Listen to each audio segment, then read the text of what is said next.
The secret of Europe's first stone architecture, 7,000 years ago. Durankulak, planned city and the birth of ruling elites. Let's take a look at the Durankulak ruins on the Bulgarian Black Sea coast.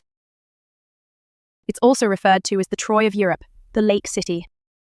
This is a very interesting archaeological site. It's a really important place for research on prehistory.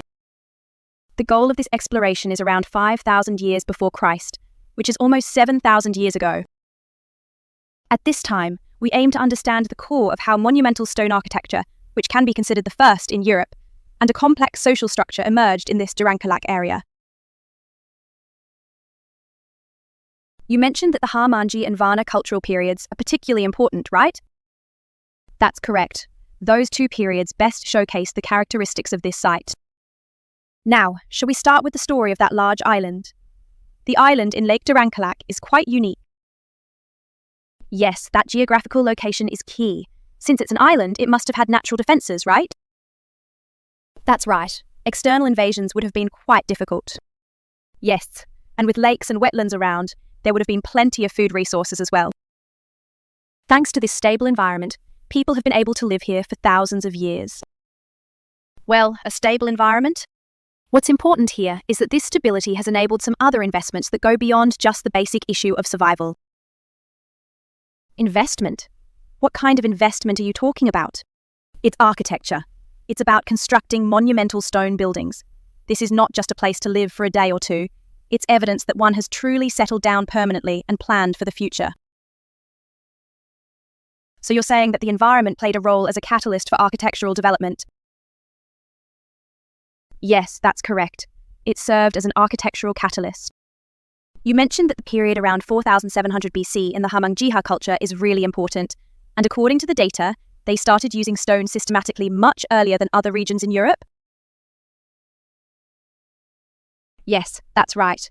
By 4,700 BC, it was indeed an early period, and stone architecture had already begun. This can be considered a nearly unique phenomenon when looking at Europe as a whole at that time. So you didn't just stack stones, right? That's right, there was a plan. If you look at the buildings, they were constructed according to a layout plan with straight lines. In between, narrow paths were created. It feels like a planned city. That's right. What's even more amazing is that this plan has been maintained not just for one generation, but across multiple generations. This would be impossible without a strong social order or some kind of community consensus. Wow, that's impressive. The construction method itself is quite unique, isn't it? They built the foundation with stones, put up wooden pillars, and then wove branches around them to apply mud. Oh, you mean the earthen wall method? Yes, that's right. They built a wooden frame on a solid stone foundation and finished the walls with earth and mud. But you said they applied that mud wall more than 50 times. Yes, traces of that have been found. More than 50 layers. This shows that they didn't just throw something together. They really lived there for a long time, taking great care of their home and continuously maintaining it. It's very vivid evidence. Now, here's the really surprising part. They were not just regular houses, but incredibly large buildings, right? You said they were over 150 to 200 square meters? Yes, monumental buildings are very important. Their size is enormous. Some even suggest that they might have been 2 stories, which means they could have reached up to 400 square meters. 400 square meters? 7,000 years ago? Wow, that's a bit hard to imagine. Right. Considering the scale, their location in the center of the village, and the artifacts found alongside them, this was likely not just an ordinary living space. So what were they?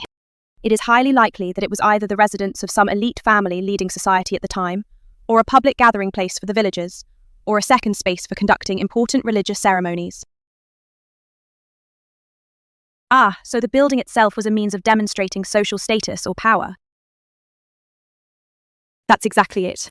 It can be seen as one of the earliest examples of architecture in Europe being used to visually express social hierarchies and power. To build such a large structure, a lot of community resources and labour would need to be mobilised. That's right. It wouldn't have been something just anyone could do. Yes, it suggests that there was a powerful authority system in place. But when we move to the Varna cultural era, the architectural style continues similarly, yet something changes? Yes, there is continuity, but interesting changes appear in the way social status is displayed. Change. In the Hamangia era, power was demonstrated through that massive building I just mentioned. In the Varna era, it changes a bit as metallurgy, or the technology of working with metals, develops.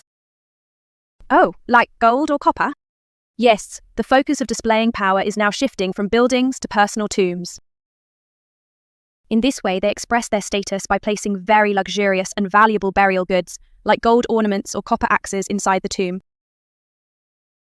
Well, that's interesting. The stage for display has shifted from public architecture to private tombs. That's right. Such changes occur. Speaking of which, Durankulak also has the world's largest prehistoric cemetery, right? I heard over 1,200 graves have been excavated. And there are some architectural features here as well. Yes, it's a very important connection. If you look at some of the graves in that cemetery, traces of stones covering the graves or structures being built can be found. So they use stones, just like when building a house. That's right. The ideology of stone architecture that built the houses of the living, in other words, the idea of creating something permanent and solid, can also be seen as being applied to the eternal homes of the dead, that is, to tombs. This part gives us a glimpse into their belief system that sought to impart some permanence to both life and death. So, what does Durankulak tell us when we summarize all of this?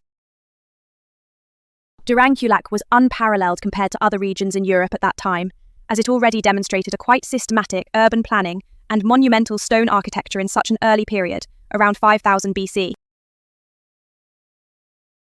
It was unparalleled. Yes, the important thing here is that the development of civilization does not always proceed in a step-by-step manner as we often think. Under certain special conditions, it was possible to achieve advanced architectural technologies or social complexities that might only become widespread much later, even before what we commonly consider the stage of a nation. The concept that explains this is localized precocity. It's localized precocity, a development that is ahead of its time in a specific region.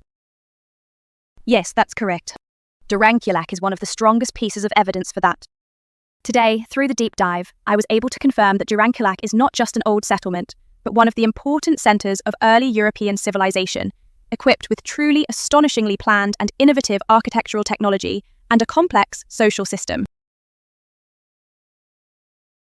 However, there is one more question that is worth thinking about deeply. The question is why such remarkable development was limited to this specific area of Durankulak and ultimately did not spread more widely and disappeared. I see. Why did it only develop like that there? Yes. This is a question for you to ponder today. What conditions could have sparked such isolated innovations in prehistoric times, and what causes them to fade away over time? I believe this is a very interesting point that is worth exploring further regarding the various paths of development in prehistoric times.